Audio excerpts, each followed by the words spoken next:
Hello student, all welcome to my YouTube channel গণিত শিখে। আজকে আমরা কিন্তু ক্লাস 9-এর রায়ান মার্টিনের পেজ 190 এবং মডেল কোশ্চেন পেপার 1 পার্ট 2 আজকে আমরা শুরু করব। এর আগের দিন আমাদের পার্ট 1 হয়ে গেছে, পেজ 190। যারা এখনও দেখেনি তারা কিন্তু অবশ্যই আগের দিনের ভিডিওটা দেখে নেবে, তাহলে কিন্তু তোমাদের বুঝতে সুবিধা হবে। আর একটা কথা বলছি, যদি দেখে ভালো লাগে সাবস্ক্রাইব করবে আর লাইক করবে, ঠিক আছে? তাহলে আজকে আমরা শুরু করছি model question paper 1 page 190, class 9-এর রায়ান মার্টিনের প্রশ্ন বিচিত্র। খুব ভালো করে দেখো, প্রথম কোশ্চেন 3 নম্বর থেকে আমরা শুরু করব। এর আগের দিন কিন্তু আমাদের 2 পর্যন্ত হয়ে গেছে। যারা এখনও আগের দিনের ভিডিওটা দেখোনি তারা কিন্তু অবশ্যই দেখে নেবে, ঠিক আছে? তাহলে আমরা শুরু করছি 3 নম্বর থেকে। প্রশ্ন গেছে, দেখো, বলছে অনিল একটি খেলনা 5% লাভে বিক্রি করে। বলছে অনিল একটি খেলনা 5% লাভে বিক্রি করেন। বলছে খেলনাটির ক্রয় মূল্য 20% কম, 20% কম এবং বিক্রয় মূল্য 34 টাকা কম হলে, বলছে খেলনাটির ক্রয় মূল্য যদি আগের থেকে 20% কম এবং বিক্রয় মূল্য যদি 34 টাকা কম হতো, তাহলে তার কিন্তু 10% মানে 10% লাভ হতো। খেলনাটির ক্রয় মূল্য কত? ঠিক আছে, আমরা কিন্তু প্রথমেই ধরে নেব খেলনাটির ক্রয় মূল্য ইকুয়াল টু 100 টাকা। আমরা কিন্তু ক্রয় মূল্য 100 টাকা ধরবো, তাহলে কিন্তু আমার অঙ্কটা খুব সহজ হয়ে যাবে।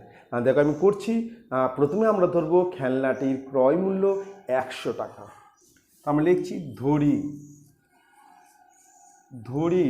ক্রয় মূল্য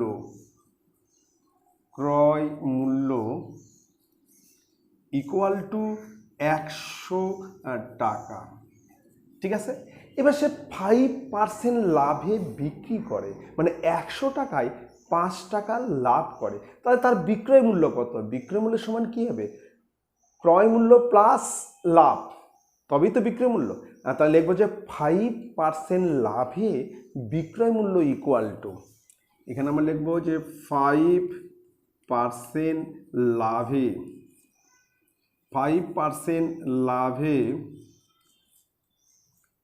বিক্রয় মূল্য ইকুয়াল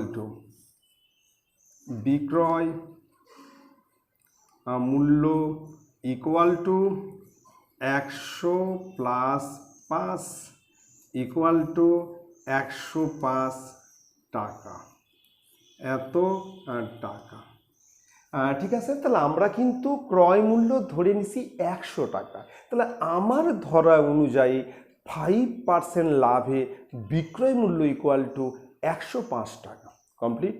এবার দেখো পরের স্টেপে বলছে যে খেলনাটি ক্রয় মূল্য 20% কম। আমি তো ক্রয় মূল্য 100 ধরছি, তো 20% মানে 20 টাকা কম। তাহলে এখন ক্রয় মূল্য কত হবে? 100 বিয়োগ 20 ইকুয়াল টু 80 টাকা। তাহলে আমরা লিখব 20% কমে ক্রয় মূল্য ইকুয়াল টু 100 বিয়োগ 20 ইকুয়াল টু 80 টাকা। তাহলে 20% কমে ক্রয় মূল্য ইকুয়াল টু 80 টাকা, মানে ক্রয় মূল্য যদি 80 টাকা হতো এবং বিক্রয় মূল্য যদি 34 টাকা কম হলে তার কিন্তু 10% লাভ। আচ্ছা, 10%, সে যদি 80 টাকায় কিনে 10% লাভ করে, তাহলে সে কত টাকায় বিক্রি করবে? তাহলে বিক্রয় মূল্য কত সেটা আমরা বার করি। তাহলে লিখবো 10% লাভে, এবার লিখছি 10% লাভে, তার নিচে লিখি অর্থাৎ ক্রয় মূল্য 100 টাকা হলে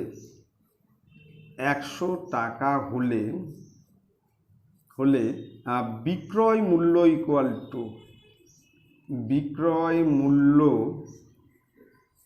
ইকুয়াল টু 110 টাকা।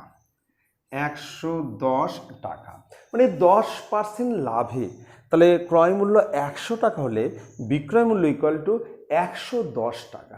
1 হলে কত আর 80 হলে কত? এখন কিন্তু ক্রয় মূল্য 80 টাকা, মানে 20% কম। আগের থেকে ক্রয় মূল্য 20% কম। আগে যদি ক্রয় মূল্য 100 টাকা হতো, বর্তমানে ক্রয় মূল্য 80 টাকা। তাহলে আমরা অতএব ক্রয় মূল্য 1 টাকা হলে বিক্রয় মূল্য ইকুয়াল টু 110-এর নিচে 100। আর ক্রয় মূল্য হচ্ছে 80 টাকা। 80 টাকা হলে অতএব ক্রয় মূল্য 80 টাকা হলে বিক্রয় মূল্য ইকুয়াল টু, ওপরে হচ্ছে 110 ইন্টু 80 আর নিচে হচ্ছে 100। আমরা দুটো শূন্য কাটছি, শূন্য শূন্য কাটা গেল। তাহলে 8 11 88 টাকা। 88 টাকা, ঠিক আছে, 88 টাকা। তাহলে দেখো, যখন সে 100 টাকা ক্রয় মূল্য এবং সে 5% লাভ করছে, তখন তার বিক্রয় মূল্য হলো 105 টাকা। এবার কিন্তু ক্রয় মূল্য 20% কমে গেল, মানে ক্রয় মূল্য হলো 80 টাকা। এবার সে কিন্তু 10% লাভ করছে, 10% লাভ করছে। এবার তার বিক্রয় মূল্য হচ্ছে 88 টাকা। দেখো, আগের বিক্রয় মূল্য থেকে এই যে আগের বিক্রয় মূল্য, এটা হচ্ছে আগের বিক্রয় মূল্য আর এটা হচ্ছে পরের বিক্রয় মূল্য। আগের বিক্রয় মূল্য থেকে পরের বিক্রয় মূল্য কত কম? বিক্রয় মূল্য কম কত? 105 মাইনাস 88। আমরা লিখব বিক্রয় মূল্য কম ইকুয়াল টু বিক্রয় মূল্য কম ইকুয়াল টু 105 মাইনাস 88। তাহলে 8 আছে 15 হবে, 15 হাতে গেলে 1 10 17 টাকা। তাহলে বিক্রয় মূল্য কম 17 টাকা। 17 টাকা তার কিন্তু বিক্রয় মূল্য কম হলো। আচ্ছা, 17 টাকা যে বিক্রয় মূল্য কম হলো, আমি ক্রয় মূল্য কত ধরছি? 100 টাকা। তাহলে আমরা লিখব বিক্রয় মূল্য কম 17 টাকা হলে ক্রয় মূল্য ইকুয়াল টু 100 টাকা। কারণ ক্রয় মূল্য আমার 100 টাকা ধরার জন্য বিক্রয় মূল্য কম হলো 17 টাকা। কিন্তু এখানে বলছে বিক্রয় মূল্য কম হচ্ছে, এখানে বিক্রয় মূল্য কম হচ্ছে 34 টাকা, এখানে বিক্রয় মূল্য কম হচ্ছে 34 টাকা। তাহলে ক্রয় মূল্য কত সেটা আমি বের করব। লিখব, এখানে লিখছি বিক্রয় মূল্য কম, বিক্রয় মূল্য কম 17 টাকা হলে ক্রয় মূল্য ইকুয়াল টু 100 টাকা। ক্রয় মূল্য ইকুয়াল টু 100 টাকা, মানে বিক্রয় মূল্য কম 17 টাকা হলে ক্রয় মূল্য ইকুয়াল টু 100 টাকা। অতএব বিক্রয় মূল্য কম 1 টাকা হলে ক্রয় মূল্য ইকুয়াল টু 100 নিচে 17 টাকা। এইবার বিক্রয় মূল্য কম 34 টাকা হলে ক্রয় মূল্য ইকুয়াল টু, তাহলে 100 গুণন 34 আর তার নিচে হচ্ছে 17। ঠিক আছে, তাহলে এখানে 17 যদি আমরা 34কে কাটি তাহলে হবে 2 সমান 200 টাকা। 200 টাকা। তাহলে আমরা কিন্তু ক্রয় মূল্য পেয়ে গেলাম। তাহলে অ্যান্সার লিখব যে ক্রয় মূল্য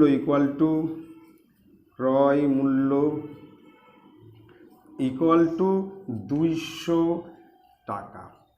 এটা হচ্ছে অ্যান্সার। ক্রয় মূল্য ইকুয়াল টু 200 টাকা। ঠিক আছে, খুব ভালো। দেখো, তাহলে আমরা কিন্তু প্রথমে ক্রয় মূল্য ধরছি 100। সে যখন 5% লাভে বিক্রি করে তখন তার বিক্রি হয় 105 টাকায়। এবার বলছে ক্রয় মূল্য 20% কম, মানে 100 থেকে 20 টাকা কম। তাহলে ক্রয় মূল্য হবে 80 টাকা। এবার তার কিন্তু, মানে সে যদি 80 টাকায় কিনতো এবং 10% মানে 10% লাভ করতো, তাহলে তার বিক্রি হবে 88 টাকা। কিন্তু আগে বিক্রি হচ্ছে 105। তাহলে আগের তুলনায় এইবার কিন্তু বিক্রয় মূল্য কম এবং সেটা 17 টাকা কম। তাহলে আমরা কিন্তু ক্রয় মূল্য মানে 17 টাকা বিক্রয় মূল্য কম হলে ক্রয় মূল্য 100। আমি যেহেতু ক্রয় মূল্য 100 ধরছি, আমার ধরা অনুযায়ী বিক্রয় মূল্য কম হচ্ছে 17 টাকা। তাহলে বিক্রয় মূল্য 17 টাকা কম হলে ক্রয় মূল্য 100 টাকা। 1 হলে কত, আর বিক্রয় মূল্য যদি 34 টাকা কম হয় তখন ক্রয় মূল্য কত? 200 টাকা। তাহলে ক্রয় মূল্য হচ্ছে 200 টাকা। ঠিক আছে, এবার চলে আসতেছি নেক্সট অঙ্কে। 4 নম্বর, দেখো প্রশ্ন আছে যে সমাধান করো।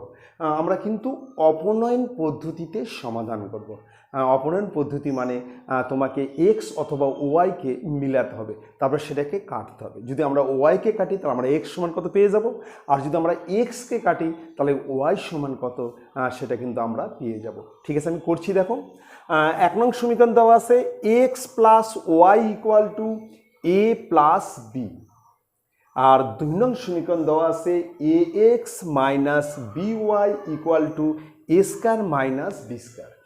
আমরা কিন্তু ওয়াইকে কাটবো, আমরা ওয়াইকে মিলাবো, তাহলে 1 নং সমীকরণকে আমরা কিন্তু এই 1 নং সমীকরণকে আমরা কিন্তু বি দ্বারা গুণ করব। যদি বি দ্বারা গুণ করি তাহলে এই দুটা কিন্তু মিলে যাবে। ঠিক আছে, তাহলে আমরা কিন্তু 1 নং সমীকরণকে বি দ্বারা গুণ করে পাই। একটু লিখে নিচ্ছি। তাহলে প্রথমে লিখব 1 নং সমীকরণকে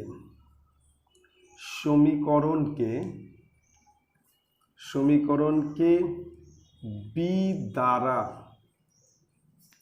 গুণ করে পাই, বি দ্বারা গুণ করে পাই। এবার দেখো, এটাকে যদি আমরা 1 নং সমীকরণ যদি আমরা বি দ্বারা গুণ করি তাহলে এখানে হবে বি এক্স, বি দ্বারা গুণ করলে B X plus B Y equal to B দ্বারা গুণ করলে এখানে হবে A B plus B square. তাহলে আমরা কিন্তু 1 নং সমীকরণকে বি দ্বারা গুণ করলাম।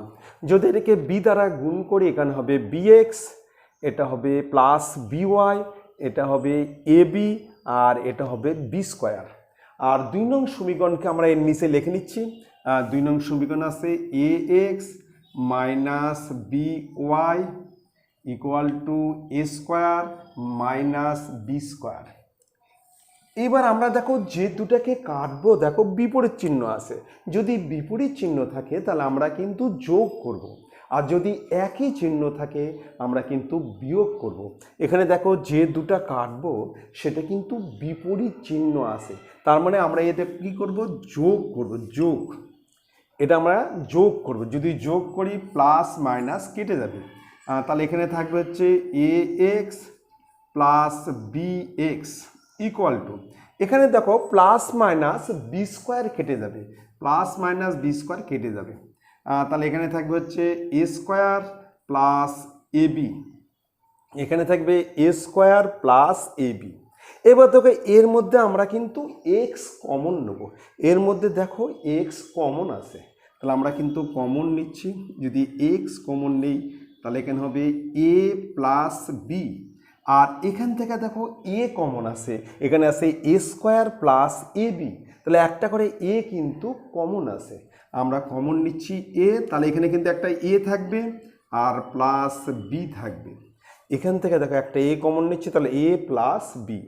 এবার দুই দিক আচ্ছা ঠিক আছে, এইবার আমরা এ প্লাস বিকে ওপার করে দিচ্ছি, তাহলে এপারে থাকবে এক্স ইকুয়াল টু, এখানে হচ্ছে এ, তাহলে এটা এ প্লাস বি, এটা এপার আসলে নিচে আসবে এ প্লাস বি, এই দুটা কিন্তু কেটে যাবে, অতএব এক্স ইকুয়াল টু এ। তাহলে আমরা কিন্তু এক্সের মান পেয়ে গেলাম, সেটা হচ্ছে এ। এবার আমরা 1 নং অথবা 2 নং যে সমীকরণে ইচ্ছা আমরা এক্সের মান বসিয়ে দেবো। তাহলে আমরা কিন্তু 1 নং সমীকরণে এক্সের মান বসাবো, তাই সেটা লিখে দেবো এখানে যে 1 নং সমীকরণে এক্সের মান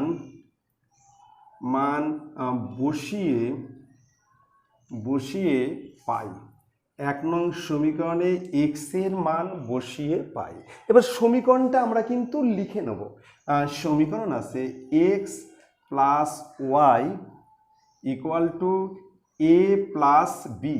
এবার এক্সের মান বসবো, দেখো এক্সের মান হচ্ছে এ, তাহলে আমরা এখানে এক্সের মান, এক্সের জায়গায় আমরা এ লিখব, তা আমরা লিখব হচ্ছে a plus Y equal to A plus B. এবার আমরা এই একে আমরা ওপার করে দেবো। এবার এপার থেকে ওপারে গেলে কিন্তু চিহ্ন কিন্তু পাল্টে যাবে, যদি প্লাস থাকে হবে মাইনাস, যদি মাইনাস থেকে হবে প্লাস, যদি ইনটু থেকে হবে ডিভাইডেড, যদি ডিভাইডেড থাকে হবে ইনটু। তাহলে আমরা এটাকে ওপার করে দিচ্ছি, তাহলে y equal to A plus b minus a, এইতে প্লাস মাইনাস এ কেটে যাবে, অতএব ওয়াই ইকুয়াল টু বি। তাহলে ওয়াইয়ের মান আমরা পেয়ে গেলাম বি, আর এক্সের মান হচ্ছে এ। তাহলে আমরা লিখব নির্ণয়ের সমাধান, নির্ণয় সমাধান, নির্ণয় সমাধান, নির্ণয় সমাধান। তাহলে এক্স ইকুয়াল টু এ আর ওয়াই ইকুয়াল টু বি, এটা হচ্ছে অ্যান্সার। তাহলে এক্সের মান এ আর ওয়াইয়ের মান হচ্ছে বি। ঠিক আছে, এটা হচ্ছে অপনয়ন পদ্ধতিতে করা হলো।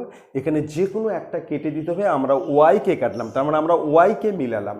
1 নং সমীকরণকে আমরা কিন্তু বি দ্বারা গুণ করা ওয়াইটাকে আমরা মিলে নিলাম, তারপর ওয়াই কেটে গেলে আমরা এখান থেকে এক্সের মান পেয়ে গেলাম। তবে এক্সের মানটা 1 অথবা 2 যে কোনো একটা সমীকরণে বসিয়ে দেবো। আমরা কিন্তু 1 নং সমীকরণে এক্সের মান বসিয়ে দিলাম। ঠিক আছে, এবার চলে এসেছি নেক্সট অঙ্কে 8 নম্বর। খুব ভালো করে দেখবে, প্রশ্ন দেওয়া আছে যে সমদ্বিবাহু ত্রিভুজের সমান বাহুদ্বয়ের প্রত্যেকটি দৈর্ঘ্য 20 সেমি। একটা সমদ্বিবাহু ত্রিভুজ আছে, সমদ্বিবাহু ত্রিভুজ যার দুটি বাহু সমান তাকে বলা হচ্ছে সমদ্বিবাহু ত্রিভুজ। আর যে ত্রিভুজের 3টি বাহু সমান তাকে বলা হয় সমবাহু ত্রিভুজ। আর যে ত্রিভুজের কোনো বাহুই সমান না তাকে বলা হয় বিষমবাহু ত্রিভুজ। তাহলে এখানে বলছে যে সমদ্বিবাহু ত্রিভুজের সমান বাহুদ্বয়ের প্রত্যেকটি দৈর্ঘ্য 20 সেমি এবং ওই বাহুদ্বয়ের অন্তর্ভুক্ত কোণ, ওই সমান বাহুদ্বয়ের অন্তর্ভুক্ত কোণ 30 ডিগ্রি হলে ত্রিভুজটির ক্ষেত্রফল কত? আমাকে কিন্তু ত্রিভুজটির ক্ষেত্রফল বের করতে হবে। আমি একটু দেখাই দিচ্ছি ছবিটা। মনে করি সমদ্বিবাহু ত্রিভুজ, একটা সমদ্বিবাহু ত্রিভুজ, এখানে দিচ্ছি এ বি সি, এই কোণটা হচ্ছে 30 ডিগ্রি। ঠিক আছে, এই কোণটা হচ্ছে 30 ডিগ্রি। বাকি দুটা কোণ হচ্ছে তোমার 180 থেকে 30 বাদ দিলে, 180 থেকে যে আমরা 30 বাদ দিই তাহলে হবে হচ্ছে 150 ডিগ্রি। ঠিক আছে, তার মানে এক একটা 75 ডিগ্রি, এটাও হবে 75 ডিগ্রি, এটাও 75 ডিগ্রি। ঠিক আছে, সেটা দরকার নেই। এবার আমরা একটু লিখে নিছি, দেখেন এটা বাহু দেওয়া আছে কত? 20 সেমি। এই বাহুটা দেওয়া আছে 20 সেমি, আবার এই বাহুটাও হচ্ছে 20 সেমি। ঠিক আছে, আমরা লিখে নিচ্ছি ত্রিভুজ এ বি সি এর AB equal to AC equal to 20 সেমি। তাহলে এই দুটো বাহু কিন্তু সমান এবং প্রত্যেকটি হচ্ছে 20 সেমি, এবং কোণ বিএসি, কোণ BAC equal to 30 degree. Complete. এবার বি বিন্দু থেকে এসি বাহুর উপর আমরা একটা লম্ব টানবো। বি বিন্দু থেকে এসি বাহুর উপর একটা লম্ব টানলাম, তার মানে বিডি লম্ব টানি, তাই এই কোণটা হচ্ছে 90 ডিগ্রি। তাহলে আমরা কিন্তু বি বিন্দু থেকে এসি বাহুর উপর বিডি লম্ব টানি। আমরা একটু লিখে নিচ্ছি বিডি লম্ব এসি অঙ্কন করি। ঠিক আছে, অঙ্কন করি। আমরা কিন্তু বিডি লম্ব এসি মানে বি বিন্দু থেকে এসির উপর বিডি লম্ব টানলাম, তার মানে এই কোণটা হচ্ছে 90 ডিগ্রি। এবার যে ত্রিভুজ এ বিডি, এই ত্রিভুজের এবি হচ্ছে অতিভুজ আর বিডি হচ্ছে লম্ব আর এডি হচ্ছে ভূমি। আমরা একটু লিখে নিচ্ছি ত্রিভুজ এবিডি, এ বিডি এর অতিভুজ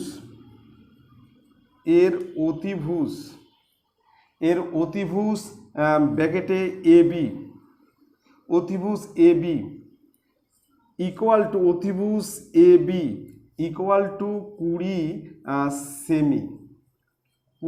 সেমি। ঠিক আছে, এবার এটা আমরা কিন্তু ধরে নিচ্ছি যে 23 সেমি। একটু লিখছি যে আবার লিখছি ত্রিভুজ এ বি ডি এর লম্ব, লম্ব ব্র্যাকেট হচ্ছে বিডি, লম্ব BD equal to H semi. এটা কিন্তু আমরা ধরে নিছি, এটা কিন্তু ধরে নিছি এইচ সেমি, ঠিক আছে। তাহলে আমরা কিন্তু একটা ত্রিকোণমিতিক ফর্মুলাই করব, sine 30 degree, sine 30 degree, sine মানে হচ্ছে লম্ব বাই অতিভুজ, লম্ব বাই অতিভুজ। তা আমরা লিখব সাইন কোণ বিএডি, সাইন কোণ বিএডি লিখছি, সাইন কোণ বিএডি, ঠিক আমরা এই কোণ দ্বারা করছি, সাইন বিএডি। তাহলে সাইন সাইন সমান কি হয়, লম্ব বাই অতিভুজ। এটা কিন্তু তোমাদেরকে মনে রাখতে হবে যে সাইন ইকুয়াল টু লম্ব বাই অতিভুজ, লম্ব বাই অতিভুজ, অতিভুজ, সাইন ইকুয়াল টু লম্ব বাই অতিভুজ। এবার সাইন বিএডি, বিএডি মানে হচ্ছে 30 ডিগ্রি, আমরা লিখবো sine, sine 30 degree equal to লম্ব হচ্ছে বিডি, লম্ব হচ্ছে বিডি আর অতিভুজ হচ্ছে এবি, লম্ব হচ্ছে বিডি, লম্ব হচ্ছে বিডি আর অতিভুজ হচ্ছে এবি। এবার সাইন 30-র মান হচ্ছে হাফ, এটাও কিন্তু মনে রাখতে হবে যে সাইন 30 ডিগ্রির মান হচ্ছে হাফ, সাইন 30 ডিগ্রির মান হচ্ছে হাফ। আর বিডি, বিডির মান হচ্ছে এইচ, বিডি মান আমরা এইচ ধরে নিছি, আর এবি হচ্ছে 20, এবি হচ্ছে 20। এবার আমরা বজ্রগুণ করছি, মানে 2h ইকুয়াল টু 20, তাহলে h ইকুয়াল টু 20-র নিচে 2 কাটলে হচ্ছে 10। তাহলে আমরা পেয়ে গেলাম h, তাহলে আমরা পেয়ে গেলাম যে h equal to 10 semi, h equal to 10 semi. এইবার আমরা কিন্তু এই ত্রিভুজের ক্ষেত্রফল বার করব, আমরা কিন্তু উচ্চতা পেয়ে গেছি, তার মানে হাফ ইন্টু ভূমি ইন্টু উচ্চতা, যেহেতু এটা ভূমি আর এটা উচ্চতা, এই এসি বাহুর উপরে বিডি লম্ব, তাহলে আমরা ভূমি এখানে এসি আর লম্ব হচ্ছে বিডি। তাহলে আমরা লিখব ত্রিভুজ এবিসি, ত্রিভুজ এবিসি এর ক্ষেত্রফল, ত্রিভুজ এবিসি এর ক্ষেত্রফল ইকুয়াল টু হাফ ইন্টু ভূমি ইন্টু উচ্চতা, পাশে হচ্ছে বর্গ একক। তাহলে ত্রিভুজ এবিসি এর ক্ষেত্রফল ইকুয়াল টু হাফ ইন্টু ভূমি ইন্টু উচ্চতা, সমান সমান হাফ ইন্টু ভূমি, ভূমি এখানে হচ্ছে এসি, ভূমি হচ্ছে এসি ইন্টু উচ্চতা হচ্ছে বিডি, পাশে হচ্ছে বর্গ একক। পরের স্টেপে হচ্ছে হাফ ইন্টু ভূমি এসি, এসি হচ্ছে 20 আর উচ্চতা বিডি হচ্ছে 10 বর্গ সেমি। এবার আমরা যদি 20-কে কাটি হচ্ছে 10, তাহলে 10 10 হচ্ছে 100 বর্গ সেমি, তাহলে ক্ষেত্রফল হচ্ছে 100 বর্গ সেমি। এবার অ্যান্সার আমরা লিখবো, অ্যান্সার লিখবো যে ত্রিভুজের ক্ষেত্রফল, ত্রিভুজের ক্ষেত্রফল, ক্ষেত্রফল ইকুয়াল টু 100 বর্গ সেমি, 100 বর্গ সেমি, এটা হচ্ছে অ্যান্সার। তাহলে তোমাদের কিন্তু এটা মনে রাখতে হবে যে সাইন সমান লম্ব বাই অতিভুজ, সাইন ইকুয়াল টু লম্ব বাই অতিভুজ। আমরা কিন্তু এই কোণ ধরা করছি, তখন যে কোণ ধরা করবো সেই কোণের মধ্যে কিন্তু ভূমি আর অতিভুজ থাকবে, এটা অতিভুজ এবি আর ভূমি হচ্ছে এডি আর লম্ব হচ্ছে বিডি। লম্বটা আমরা ধরে নিছি 8 সেমি আর অতিভুজ 20 সেমি দেওয়াই আছে, তাহলে এখান থেকে আমরা কিন্তু বার করব এইচ মানে লম্ব কত সেটা বের করব।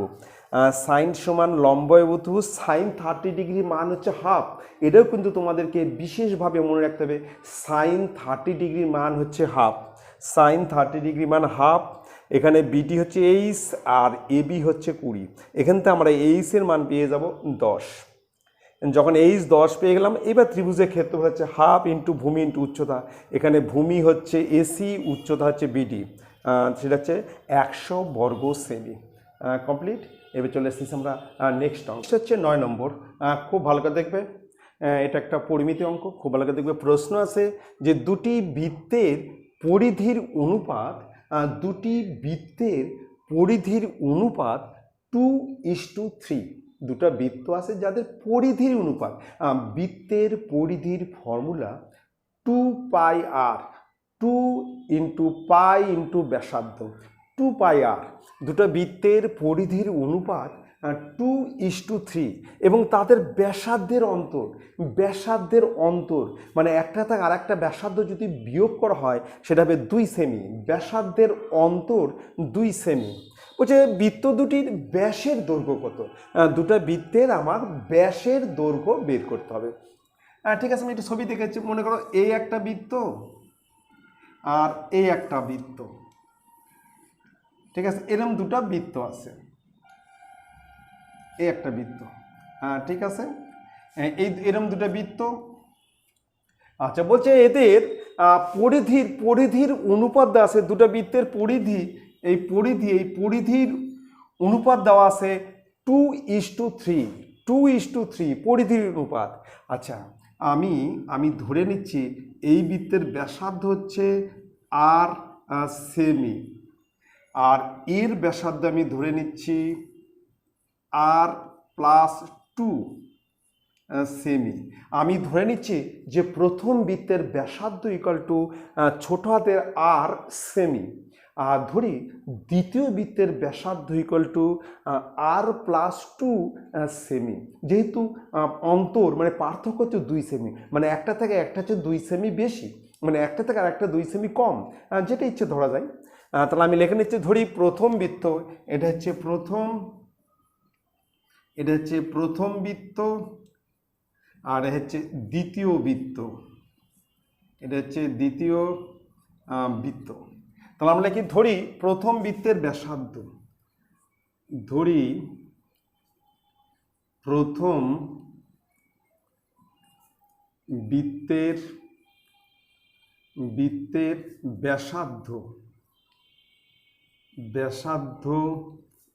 ইকুয়াল টু ছোট হাতের আর সেমি। তাহলে আমরা ধরে নিলাম যে প্রথম বৃত্তের ব্যাসার্ধ ইকুয়াল টু ছোট হাতের আর সেমি। ধরি দ্বিতীয় বৃত্তের ব্যাসার্ধ ইকুয়াল টু r+2 সেমি। ঠিক আছে, তাহলে আমরা কিন্তু ধরে নিলাম যে প্রথম বৃত্তের ব্যাসার্ধ আর সেমি, আর ধরি দ্বিতীয় বৃত্তের ব্যাসার্ধ r+2 সেমি। এইবার আমরা কিন্তু দুটো বৃত্তেরই পরিধি বের করব, কারণ অঙ্কের মধ্যে কিন্তু পরিধির অনুপাত আছে। আমিও কিন্তু পরিধির অনুপাত করবো শর্তাংশে করে, সেই দুটো ইকুয়াল টু 2:3 করব। তাহলে আমি কিন্তু দুটো বৃত্তের পরিধি বের করব, তারপর আমরা অনুপাত করব, শর্তাংশের অনুপাত, সেটা হচ্ছে 2:3। ঠিক আছে, তাহলে পরিধির ফর্মুলা হচ্ছে 2πr। এখানে প্রথমটা ব্যাসার্ধ আর, পরেরটা r+2। আমরা লিখছি প্রথম বৃত্তের পরিধি, লিখছি প্রথম বৃত্তের পরিধি ইকুয়াল টু 2 ইন্টু 22/7 ইন্টু আর, এত সেমি। তাহলে 2 ইন্টু 22/7 ইন্টু আর সেমি। এবার দ্বিতীয় বৃত্তের পরিধি লিখছি, দ্বিতীয় বৃত্তের পরিধি ইকুয়াল টু 2 ইন্টু 22/7 ইন্টু ব্র্যাকেটের মধ্যে r+2, পাশে হচ্ছে সেমি। শর্তানুসারে এবার এই দুটোর অনুপাত হচ্ছে, পরিধির অনুপাত হচ্ছে 2:3। এখানে দেওয়া আছে পরিধির অনুপাত 2:3। আমিও কিন্তু এই দুটো পরিধির অনুপাত করব, সেটা হচ্ছে 2:3 শর্তানুসারে। তাহলে আমরা লিখব শর্তানুসারে প্রথমটা হচ্ছে 2 ইন্টু 22/7 ইন্টু আর, তার নিচে হচ্ছে 2 into 22/7 into r plus 2 equal to 2-এর নিচে 3 ইকুয়াল টু 2-এর নিচে 3 কমপ্লিট। আমরা কিন্তু 22/7 আর 22/7 কাটবো, 2 কাটবো, হ্যাঁ কেটে দিলাম। তাহলে এবার আমরা বজ্রগুণন করবো। প্রথম আমরা 3 দ্বারা গুণ করছি, এখানে যদি 3 দিয়ে গুণ করি তাহলে এটা হবে 3r ইকুয়াল টু যদি 2 দিয়ে গুণ করি তাহলে এটা হচ্ছে 2r প্লাস 4। 2 দিয়ে গুণ করলে 2r আর 2 দিয়ে গুণ করলে 4। এবার আমরা এই 2rকে আমরা বাম দিকে নিয়ে আসবো, ঠিক আছে। এবার বাম দিক থেকে ডান দিক থেকে বাম দিকে আসলে চিহ্ন পাল্টে যাবে, মানে মাইনাস হবে। তাহলে আমরা লিখব 3r minus 2r equal to 4, অতএব r ইকুয়াল টু 4। তাহলে আমরা কিন্তু প্রথম বৃত্তের ব্যাসার্ধ আমরা পেয়ে গেলাম 4 সেমি। লিখব প্রথম বৃত্তের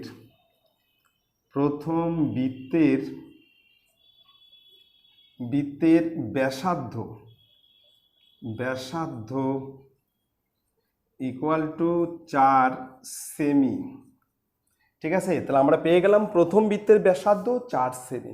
এবার আমরা দ্বিতীয় বৃত্তের ব্যাসার্ধ হচ্ছে r প্লাস 2, মানে 4-এর সঙ্গে আরও 2 যোগ করতে হবে, 6 সেমি। তাহলে এই যে r প্লাস 2 লিখব দ্বিতীয় বৃত্তের ব্যাসার্ধ equal to 4 plus 2 equal two 6 semi. কিন্তু এখানে বলছে যে বৃত্ত দুটির ব্যাসের দৈর্ঘ্য কত, আমাকে ব্যাস করতে হবে। এবার ব্যাসার্ধকে ব্যাস করতে হলে 2 দ্বারা গুণ করতে হবে। তাহলে আমরা লিখবো যে প্রথম বৃত্তের ব্যাস ইকুয়াল টু ব্যাস মানে ব্যাসার্ধকে 2 দ্বারা গুণ করব। ব্যাস মানে এই গোটাটা বের করব, আর এটাও আমরা গোটাটা বের করব। ব্যাস 2 দ্বারা গুণ, এটাও 2 দ্বারা গুণ। তাহলে লিখবো যে প্রথম বৃত্তের ব্যাস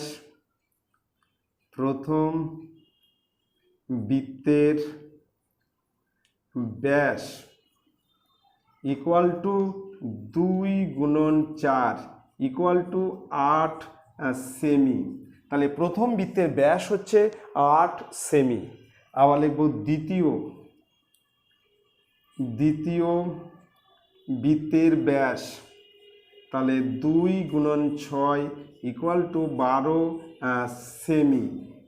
তাহলে এটাই হচ্ছে অ্যান্সার।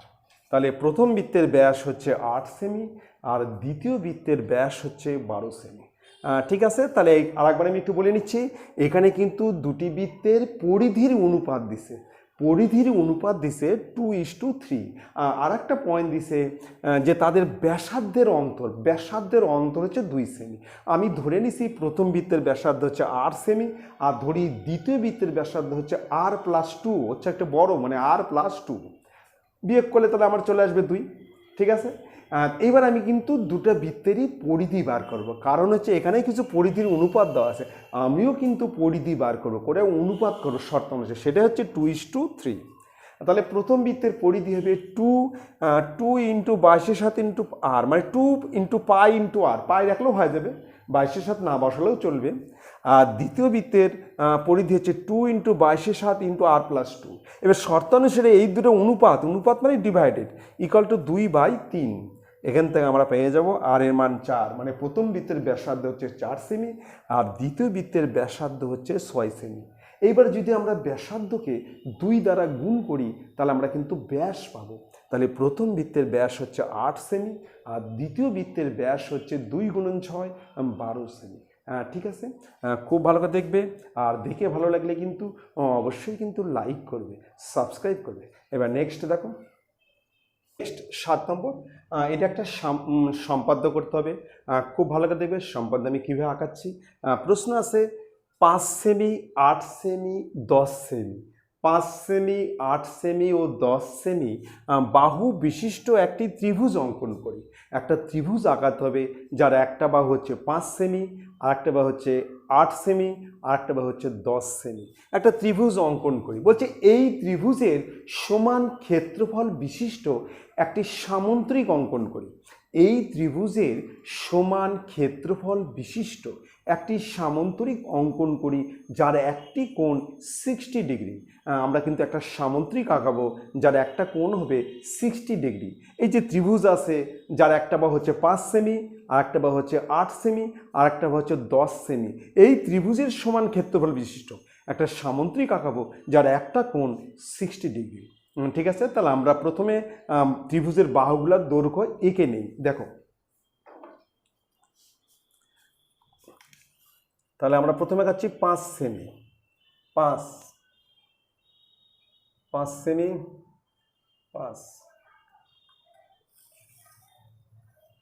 5 সেমি, তারপর কাচ্ছি 8 সেমি, 8 সেমি,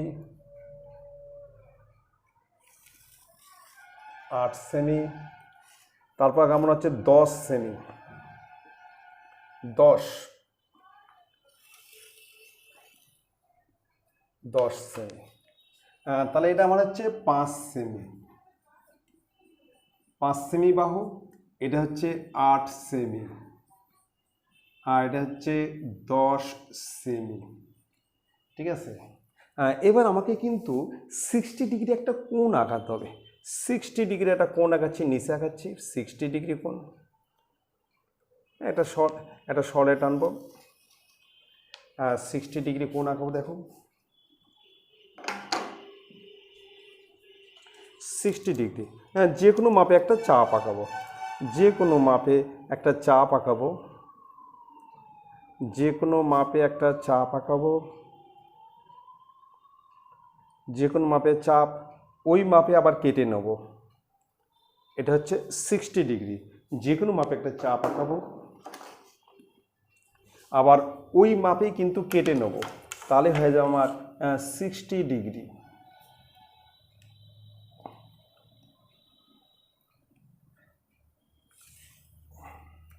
এটা হচ্ছে 60 ডিগ্রি, কোনটা হচ্ছে 60 ডিগ্রি, এই কোণটা হচ্ছে 60 ডিগ্রি। 60 ডিগ্রি একটা কোণ আঁকালাম। ঠিক আছে, এবার আমরা কিন্তু প্রথমে নিচের বাহুটা কিন্তু আমরা 10 সেমি দেবো। 10 সেমি একটা শলা টানছি, এই বড় টানলেও হবে, আমরা একটু বড় করে টানছি।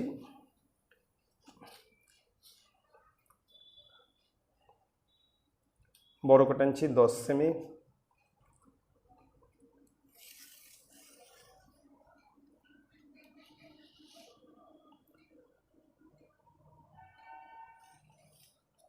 আচ্ছা, এখান থেকে আমরা 10 মাপে নিচ্ছি, 10 সেমি, আর 10 সেমি মাপ হচ্ছে এখানে, এইটুকু হচ্ছে 10, এটা টিপ দিবে। তাহলে এখান থেকে এটা হচ্ছে 10 সেমি। আচ্ছা, এইবার আমরা কিন্তু 8 সেমি মাপে এখান থেকে আমরা চাপ কেটে নিচ্ছি। 8 সেমি মাপ, এখান থেকে 8 সেমি একটা চাপ আঁকা কেটে নেব।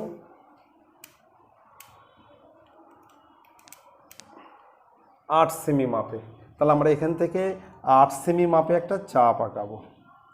এখান থেকে আমরা 8 সেমি মাপে একটা চাপ আঁকাবো। 8 সেমি মাপে চাপ আঁকালাম। এবার আমরা 5 সেমি মাপে এখান থেকে কেটে নেব। 5 সেমি মাপ, 5 সেমি মাপে আমরা ওখান থেকে কেটে নেব। 5 সেমি মাপে কেটে নেব, 5 সেমি মাপ। এখান থেকে আমরা কিন্তু 5 সেমি, যে 5 সেমি মাপে কিন্তু কেটে নেব। এখান থেকে 5 সেমি মাপে কেটে নিচ্ছি। তাহলে আমরা প্রথমে কিন্তু একটা বড় দেখে সরলরেখা টেনে নিলাম। সেই সরলরেখা থেকে আমরা কিন্তু 10 সেমি কেটে নিলাম, এখানে 10 সেমি কাটলাম। এবার এখানে বসিয়ে আমরা প্রথমে 8 সেমি, এই 8 সেমি মাপ নিয়ে এখান থেকে চাপ আঁকালাম। তারপর আমরা 5 সেমি মাপ নিয়ে এখানে বসিয়ে কিন্তু আমরা কেটে নিলাম। এবার আমরা যোগ করব, এবার আমরা যোগ করব, এবার আমরা যোগ করব এর সঙ্গে।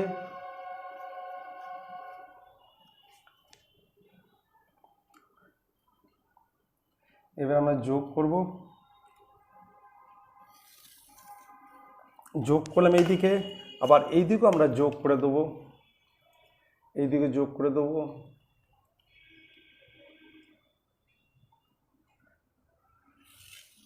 যোগ করলাম। আমাদের কিন্তু ত্রিভুজ আঁকানো হয়ে গেল। এর নাম দিয়ে দিচ্ছি এ, এখানে দিচ্ছি বি, আর এখানে দিচ্ছি সি, আর এখানে নাম বের হয়ে আছে, নাম দিচ্ছি এক্স। তাহলে আমরা কিন্তু একটা ত্রিভুজ আঁকলাম, যার বিসি বাহু হচ্ছে 10 সেমি, এবি বাহু হচ্ছে 8 সেমি, আর এসি বাহু হচ্ছে 5 সেমি। তা আমি আবার বলছি প্রথম থেকে, আমরা প্রথমে কিন্তু 3টা বাহু এঁকে নেব। একটা বাহু হচ্ছে 5 সেমি, আরেকটা বাহু হচ্ছে 8 সেমি, আরেকটা বাহু হচ্ছে 10 সেমি। আমরা নিচে কিন্তু একটা বড় দেখে সরলরেখা টানলাম, সেখান থেকে 10 সেমি মাপে আমরা কেটে নিলাম। ঠিক আছে, এইবার আমরা বি বিন্দুতে বসিয়ে 8 সেমি মাপ নিয়ে একটা চাপ আঁকালাম। এবার আমরা সি বিন্দুতে বসিয়ে 5 সেমি মাপ নিয়ে এই চাপে আমরা কেটে নিলাম। এবার আমরা এখানে নাম দিলাম এ। এবার এ বি এসি যুক্ত করলাম, এ বি আর এসি যুক্ত করলাম। ঠিক আছে, কমপ্লিট। আচ্ছা, এখানে 60 ডিগ্রি কোণ এঁকে নেব। এইবার আমরা কি করব, এই বিসি বাহুর সমান্তরাল একটা সরলরেখা টানব, মানে এ বিন্দু দিয়ে বিসি এর সমান্তরাল সরলরেখা আমরা কিন্তু অঙ্কন করব।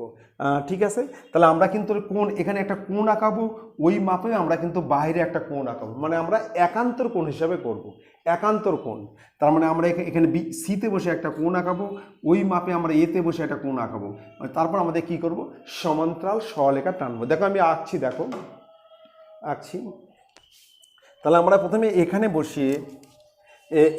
বসিয়ে আমরা যে কোনো মাপে একটা কোণ আঁকাবো, এখানে বসিয়ে যে কোনো মাপে একটা কোণ আঁকাবো, ওই মাপই আমরা এখানে বসাবো, এখানে ওই মাপে এখানে বসাবো, এখানে বসাবো, বসে এই দাগ থেকে আমরা বাইরে নিয়ে যাব।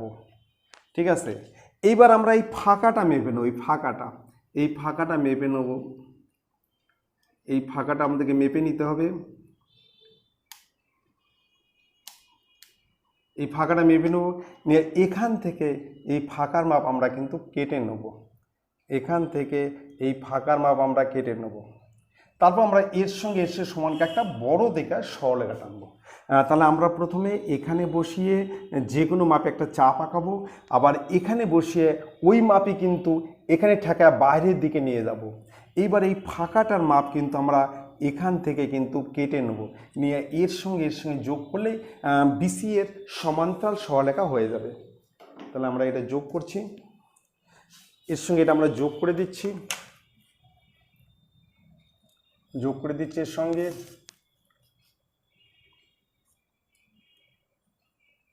বিসি এর সমান্তরাল সরলরেখা এইভাবে আমরা কিন্তু যোগ করে দেবো। ঠিক আছে, এদিকে আমরা আরও বাড়িয়ে দেবো প্রয়োজন হলে, এখানে আমরা এদিকে আরও বাড়িয়ে দেবো,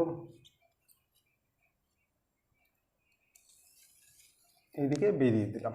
ঠিক আছে, এইবার এইদিকে একটু বাড়িয়ে দিচ্ছি।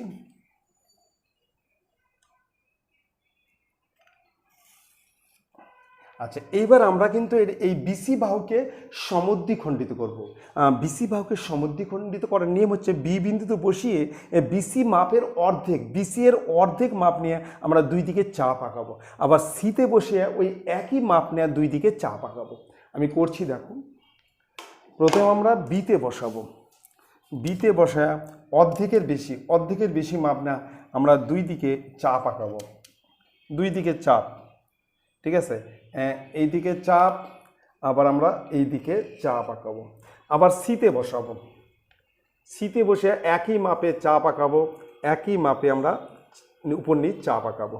তাহলে আমরা প্রথমে হচ্ছে বিতে বসাবো, বিতে বসে অর্ধেকের বেশি মাপ নিয়ে আমরা কিন্তু উপর নিচ চাপ আঁকাবো, উপর নিচ চাপ আঁকাবো। আবার সিতে বসাবো, সিতে বসে ওই একই মাপে আমরা কিন্তু চাপ আঁকাবো, একই মাপে চাপ আঁকাবো।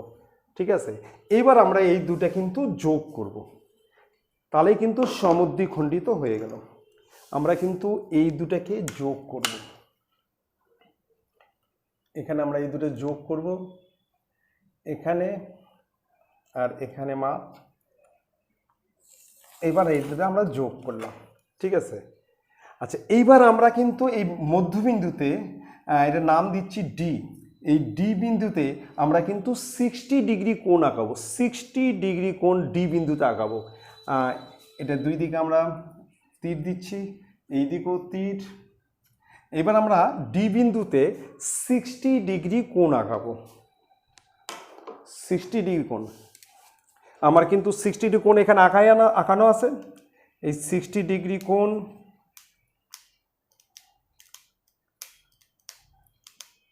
এই 60 ডিগ্রি কোণ আঁকাবো।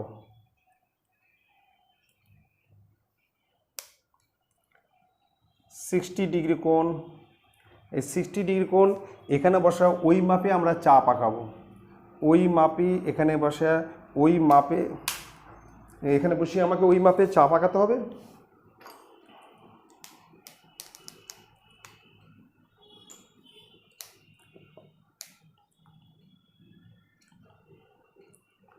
আচ্ছা, তাহলে আমার হচ্ছে প্রথমে দেখো এই মাপে